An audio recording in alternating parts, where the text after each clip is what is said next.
right, welcome back. This is Biashara Tuesday. We have had so much discussion surrounding the finance bill, the budget 2024-2025 with Monica.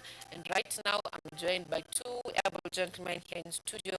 We're just about to be discussing about the state of our nation, and these discussions will be revolving around the planned Gen Z protests, the exposed individuals in this under the government who are purported to be sponsoring goons for the June 25th protest. But before we get into that, I'll allow the gentlemen in studio to make brief introductions about themselves. Let me begin with you, play.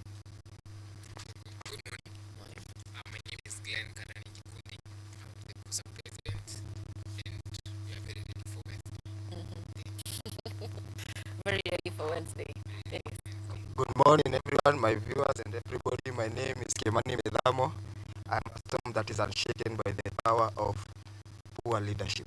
Thank you. You're also very ready for Wednesday. I'm always ready.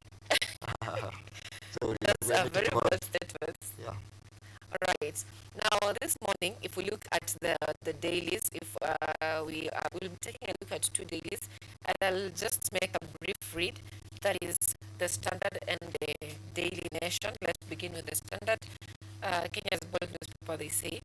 It says, in a chilling expose, the Standard uncovers messaging in WhatsApp groups run by government bloggers and officials, UDA secretariat staff, and parastatal chiefs, where they have been planning how to infiltrate peaceful protests in the city, generating propaganda aimed at media houses and prominent individuals seen critical of the government. The tactics include unleashing goons to cause mayhem with clear instructions to steal smartphones from protesters to stop them from capturing images of the protest and police brutality. And we have several names there. We have Antonella Kakuko, UDA propagandist.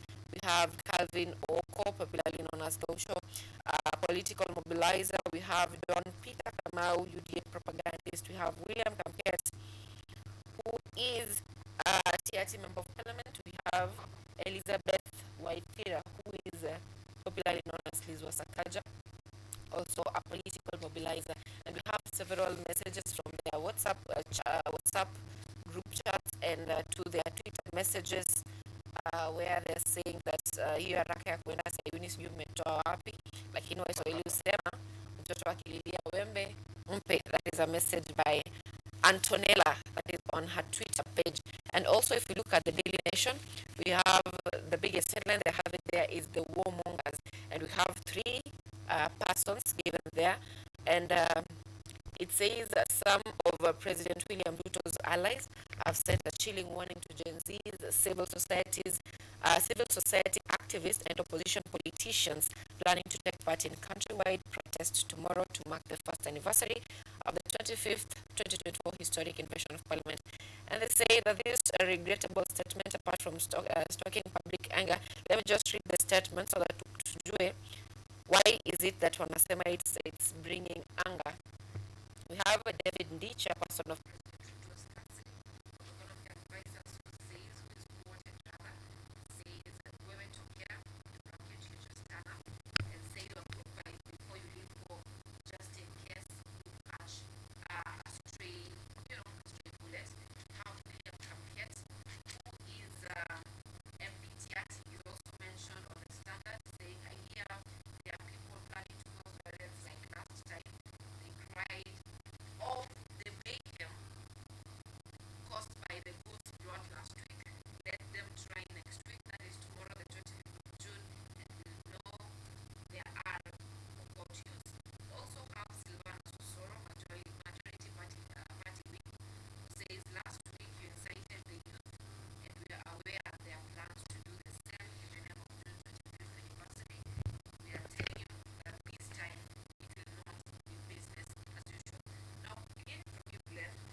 brothers and sisters who we lost in this journey to fight for liberation for our country. So in real sense, when you look at them, they're the people who are buying the fear. We are not there to cause anarchy. We are there to fight for our rights.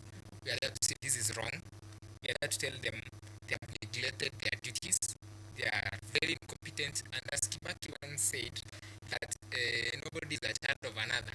To tell them what to do. Everybody has a freedom to say and express themselves in this country.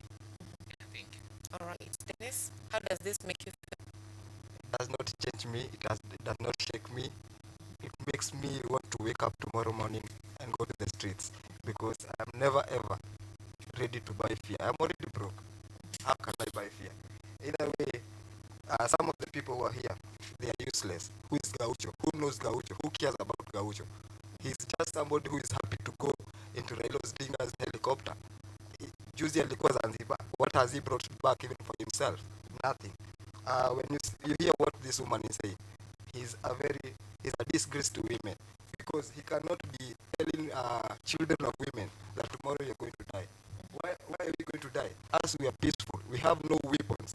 So how am I writing my death by going to the street? Either way, it is my constitutional right to go to the streets, and that does not dictate that my grave shall be ditched that day.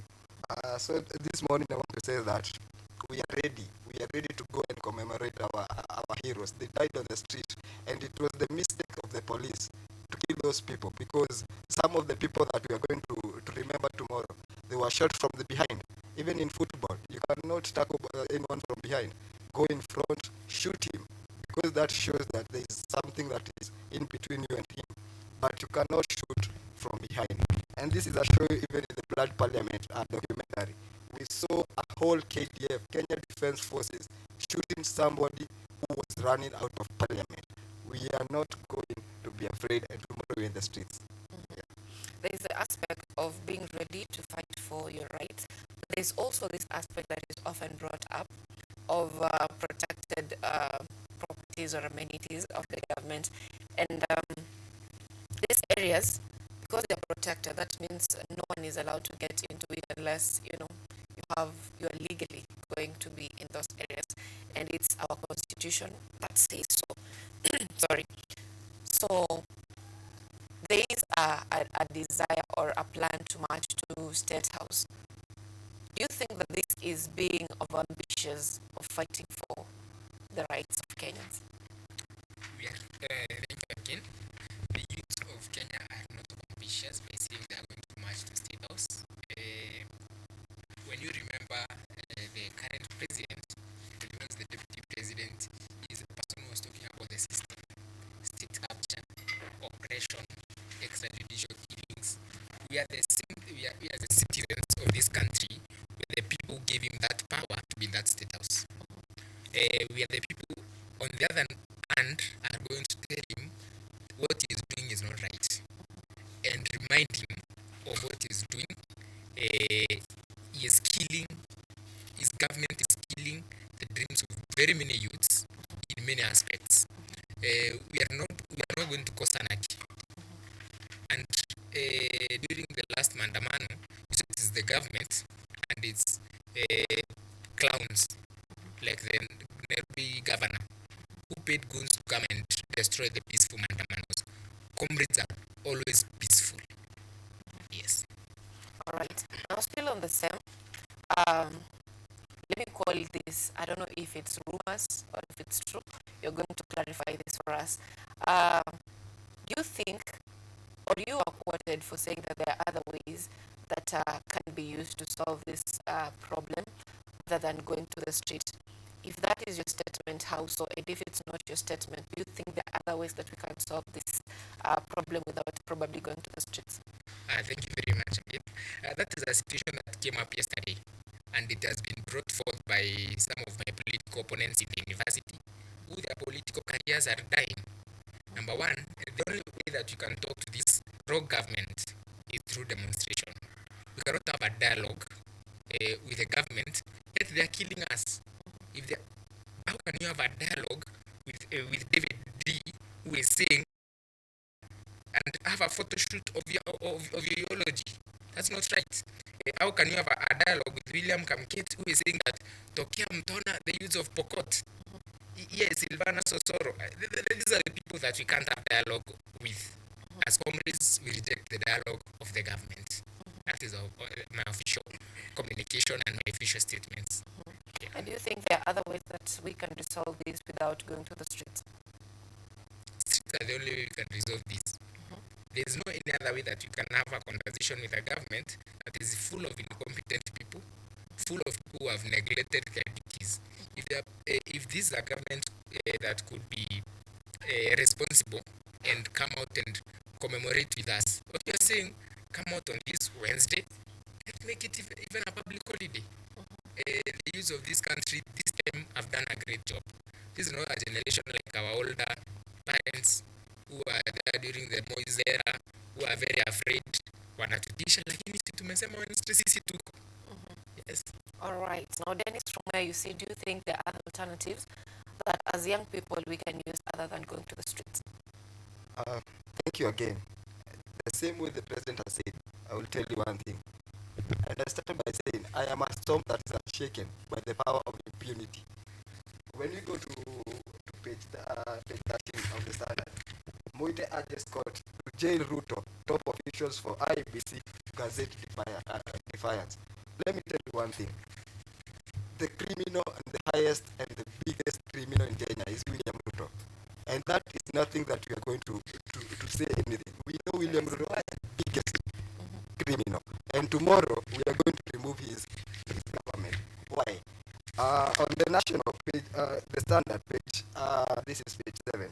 1 year on since revolt, Gen Z still waits for these reforms. Gen Z demanded for the following. There were a lot of, on the Gazette there, if I tell you all the demands of the Gen Z, June 25th, 2024, nothing has been met. If it is the reshuffling of the cabinet, they reshuffled and brought back the Soprano guy who we never wanted. So there was nothing that was done. So what we want to tell them is that even this finance bill, it was unconstitutional, even the 2025 finance bill. Why? Because they passed the budget and passed even the finance bill never went for the readings. They just passed fearing that the Gen Z will be on the street. So what we're telling them, the Constitution of Kenya mandates and allows the people of Kenya to go for picketing, demonstration. Why? Because a whole year we asked William Ruto to calm down, but the only thing that he has done is going top. We asked this government to listen to us, but it has never ever even felt like they want to listen to us. What did they do? When Ojwang raised the issue of corruption in the police forces, they killed him. We went to the street to fight for them. They are still telling us they want to kill us. One thing that we want to tell them is that we are no longer afraid of dying. No youth in this Republic of Kenya. Actually, tomorrow, it is the World International Youth Skill Day. All the youth, let's go to the streets and show them our skills. Our skills is not fearing. Our skills is not crying to our parents. School fees imepandishwa, sina help, sina anything. That is not what we are going to do. This is our country. This is the country that God knew that we're supposed to be there. And therefore, kesho mapema. If it's about eulogy, niko na suti leo napitia pale hivi nipigwe picha basi. Alright, just to clarify, our finance bill went through reading. It was discussed in Parliament and passed, and right now it's awaiting assent by the President. So it also went several public participation, though not satisfactory as many people see. But we can't necessarily rule out that it didn't go through reading and public participation. Now, the June 25th protest, it is meant to remember the lives of those who lost their lives during the June 25th protest. But what I'm hearing from you here in studio is that it is a day that is planned to, make the government accountable. What is the relationship between seeking justice for those who lost their lives or remembering their lives, marking the 25th, the 1-year anniversary, and fighting for justice? What is the relationship with that? I mean, going to State House and remembering the lives of those who lost their lives, what is the relationship between the two? First and foremost, this day we are saying it's a memorial day. That is our first agenda. We want to remember the comrades who were killed during these protests. We have made a big milestone as a country in terms of youth speaking and saying and speaking their mind. In this day, we are going to remember our fallen comrades, and in that regard, in remembering them, we will be petitioning to the government the issues that we are raising to be addressed. Up to now, they have not been addressed. Stopping police brutality, extrajudicial killings. The government should stop killing us. Kama mimi au niaji ninatishia serikali waniue. Last week during the maandamano, one of our comrades was shot at the neck, and you saw me at KNH with the comrade, which is very unfortunate. That is a comrade who is very armless. He was not even in the demos, to be honest. Yeah. All right.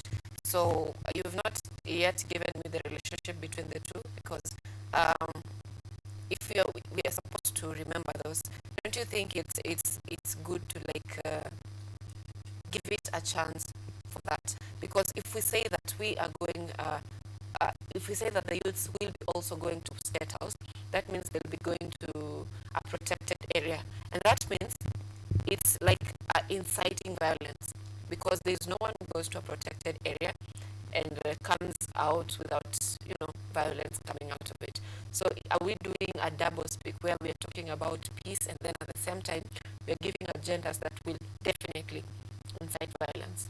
I don't think there is anywhere that we have said we are giving violence.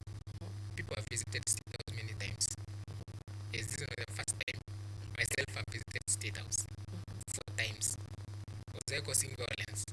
I was not. You were invited, remember? I You was are not invited I was this not time. causing violence. Whatever the government is doing is inviting us indirectly. You can be invited directly or indirectly. This is indirect invitation. Yes. All right.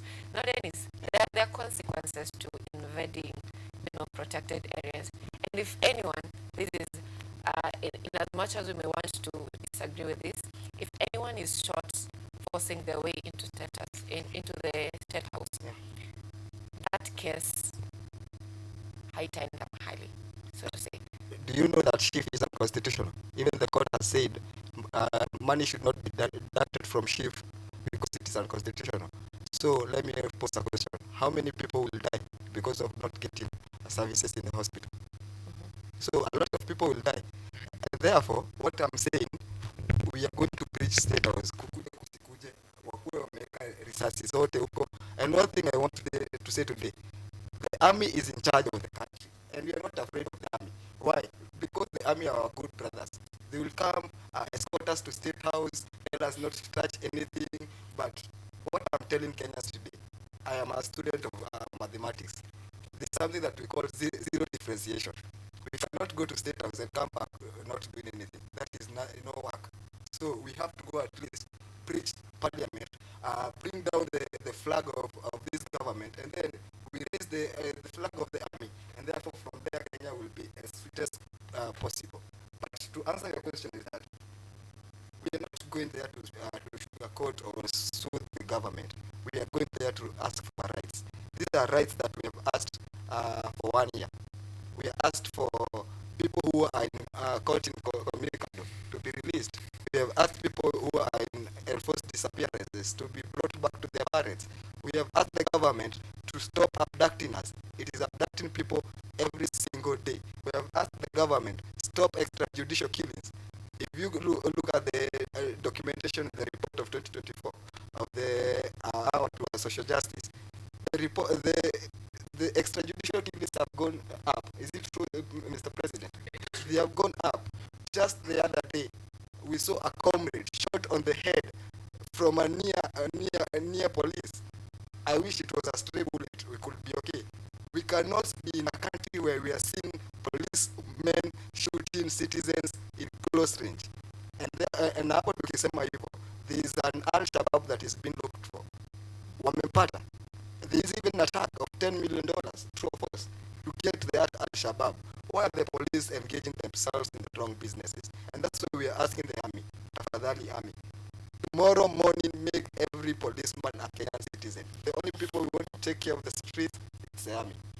If I listen to you clearly, if I listen to you, it's like you're calling for anarchy. Because if we talk about tomorrow is bringing about a down, coup. We are talking about a coup. so it's about violence. It's not coup is not a violence. No, there is no government that, they say you cannot take down someone from power without violence. You can never have the military or any other person apart from the president leading without violence. So power is not given, power is taken, and it's taken by blood. So what you're saying right now is that tomorrow we are waiting for violence, because if you're talking about anarchy, if you're talking about a coup, that means we are talking about violence. I think we are ready to go take this government. Whatever the sound the word, we are going for it. Who is we? The people of the Republic of Kenya, the preamble, we the people. You might be excluding yourself that you'll be in the studio, but remember, you'll be on Twitter following that. That is okay with us. Just continue tweeting. It is written even in America. We cannot have everybody in the streets. Us will be in the streets, you will be in your Twitter, retweeting everything that you see in the street. That's okay with me. All right. What's your take? For me, this is a day that has been brought forth by comrades who died last year. It is very unfortunate to the parents, and I send my condolences to them. There is no amount of money that can buy a child, even if the president gives Baba Albert Ojwang 2 million or 3 or even 10 and builds them a house. There is no amount of money.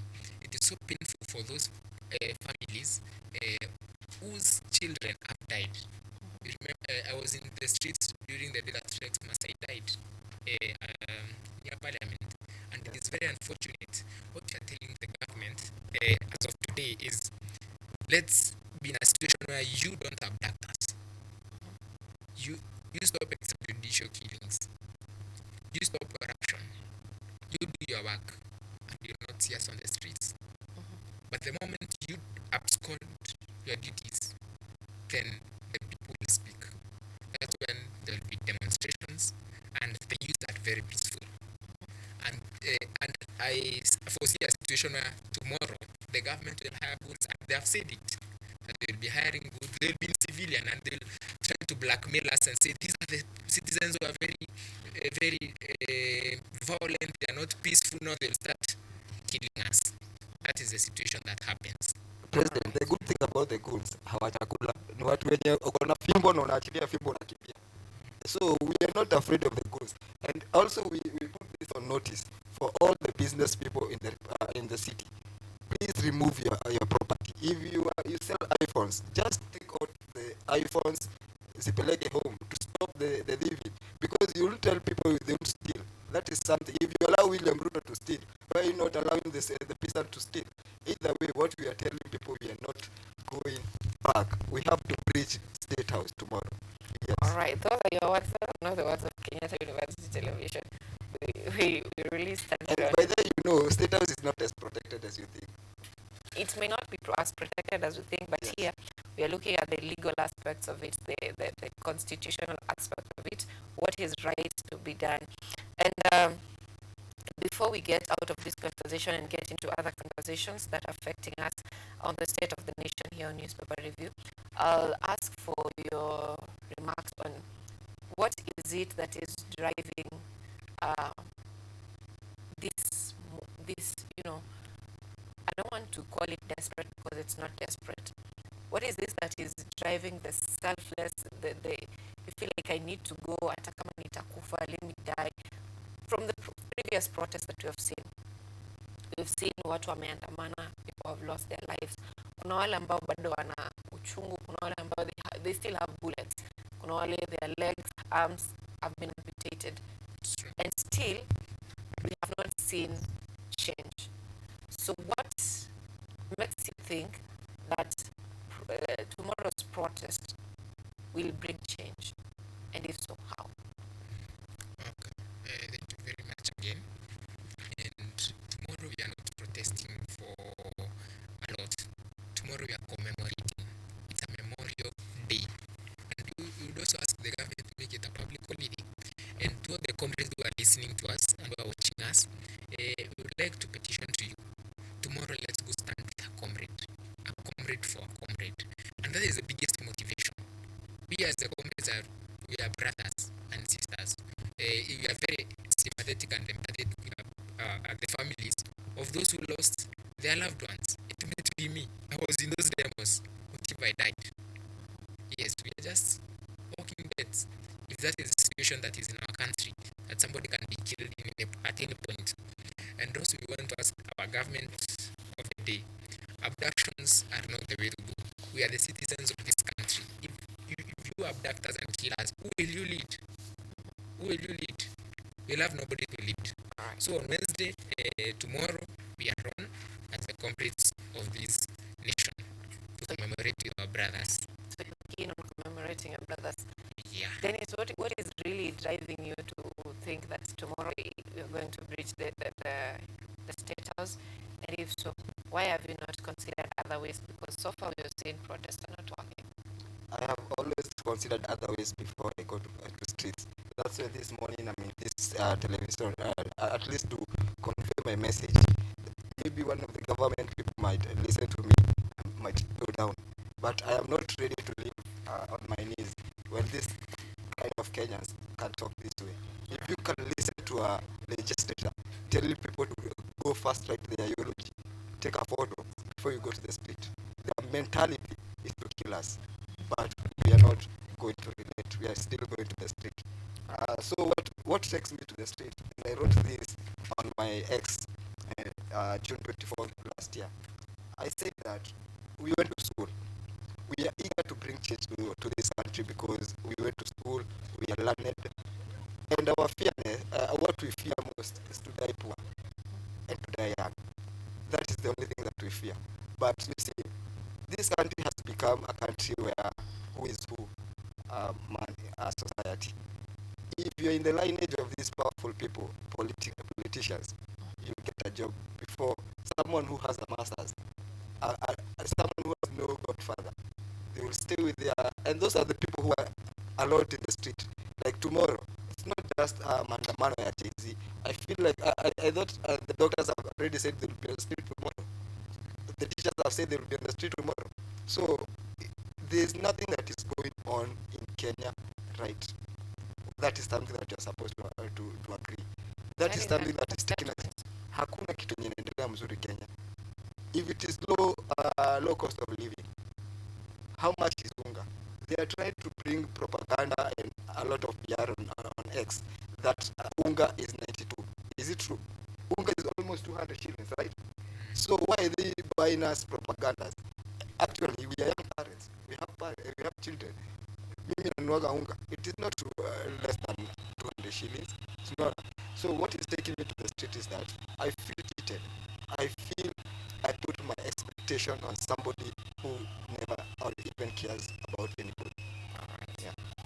Now, shifting gears, we have had a situation where the young people want to be involved in the governance and not just being used by the political elite of this country, especially during campaigns. I've also heard you, Glenn, mention of this time. I think that was last week when you were saying that the youths are tired of being used by politicians and not being part of the decision-making table.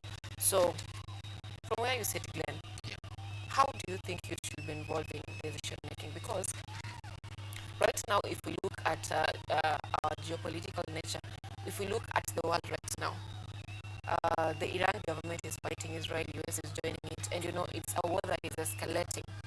So this is a war that if it persists, it may cause like two nations fighting, causing problem to the whole world, because when there is cutting, the supply chains, trade is also bad, and it's a whole round situation that causes mayhem and unrest among every country in the world. So the old, if they sit together, they will be like, no, this we need to sit down and have a conversation and found somewhere to agree on. But when we take a look at the current generation, it's a generation that understands violence more than dialogue. So when the older generation look at the young generation, they're like, okay, you guys you guys are moving so fast, you need to calm down. So if considering all these factors, that there needs to be someone needs to calm down, when handling issues. Someone needs to have emotional intelligence to be a great leader. Someone needs experience and all that. So, from what you see, how do you think youth should be involved in governance? Okay, thank you. It is not true that youths like violence. It is not true that youths like mayhem. The youth of this country are very peaceful. The youth of this country listen more and talk less. It's only that the government of the day does not listen to the youths. The youths have spoken. We have been giving timelines on the issue of governance in this country. In the Ruto's government, look even at the status of his cabinet. First, I would like to talk about even the competency of the cabinet. Let's first talk about the youth who is there. We have a youth CS, Honorable Eric Muga, who is a 32-year-old CS, and you can see the good job he's doing. If you follow his X account, maybe that's where you can see his projects that he's running in his ministry. You'll never hear him talk about politics. You'll never hear him get involved in issues of incitement and saying that this, that, this, that. This shows that if this youth can do this good job, what if we give more youths chances to governance? That was my point last week. In this government's cabinet, we have a couple of very incompetent people. I think we only have three competent CSs who know what they are doing really. I had a chance to interact with CS Mbadi when he was reading the budget. At least he knows what he is talking about. He has an idea of what he is talking about. If the president of the day listens to somebody like Mbadi, then we can move forward. But if he decides that he is the CS, he is the president, he will do everything, then it will not work. We petitioned to the CS that last year we were given 35 billion for help for the students. We sat down with the CS and told him, logically speaking, the comrades numbers are increasing day in, day out in the universities.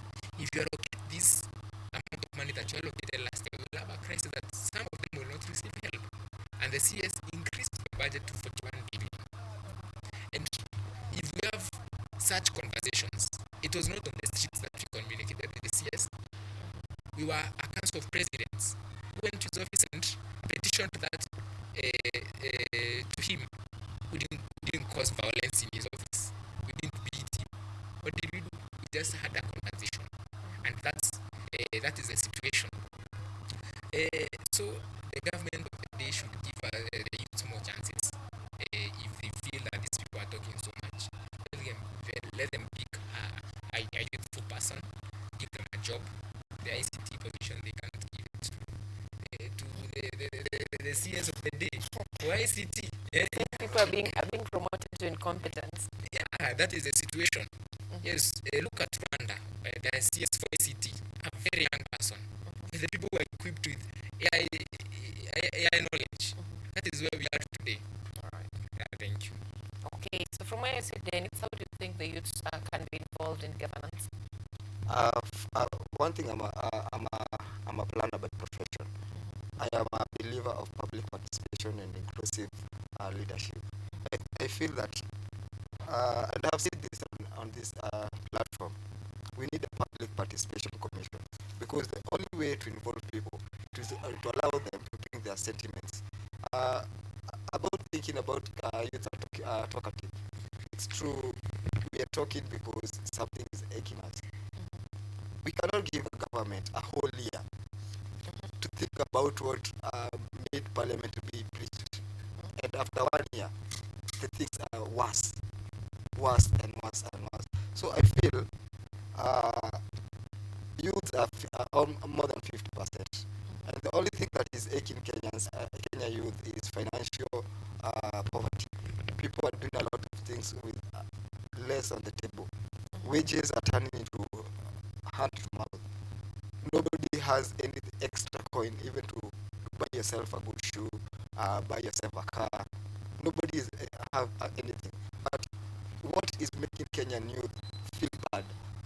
Every single morning, kama huyo andika kwa gazeti, we had him take 104 billion tender for the SHA true force with yeye na bibi yake. So T is talking like that because already ako kwa meza yenye wanakula, so unaona. So he feel like when you are going to agitate for their rights, he's spoiling for him. But what I can tell is them, if they give Kenyan youth more chance, hiyo shine ingepata with little cost, because what you know that Kenya are topping in AI, right? They are topping in innovation. Why did they give Kenyans that chance so that we can come up with a system that will help Kenyans? Again, it's about employability. How many jobs are government bringing on the board? You see, there are almost there are less than 1 million jobs that government can offer, both public and private.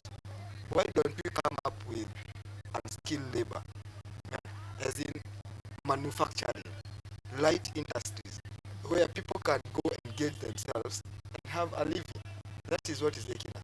But you see, we are paying a lot of taxes, but this money, nasikia mtu amenunua offshore house in Dubai.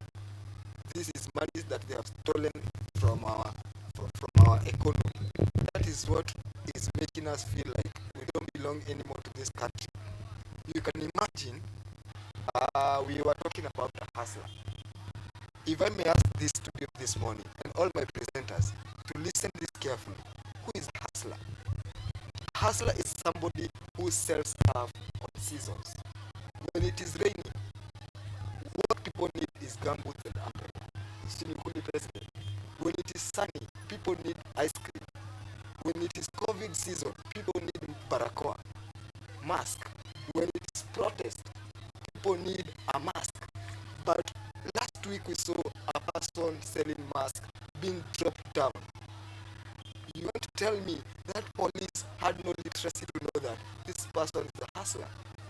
And that is where we were lied to. And therefore I want to tell Kenyans, nobody should feel happy of being a hustler. We want all of us to be dynasty, including me. I don't want to be a hustler. I want to be a dynasty. Alright, any last words for our viewers? My last words is tomorrow. Early in the morning, saa 8 tutakuwa tumehug Ruto, tumetoa hiyo bendera na tumeweka bendera ingine. Thank you. We must bridge Parliament, State House tomorrow. Alright, now coming back to Glenn, any last word for our viewers back at home? My last words to the comrades. Tomorrow, let's go commemorate with fallen soldiers, and we condole with them. And if it's possible, let's make that day a public holiday. And again, the government should take the full responsibilities of extrajudicial killings, abductions, and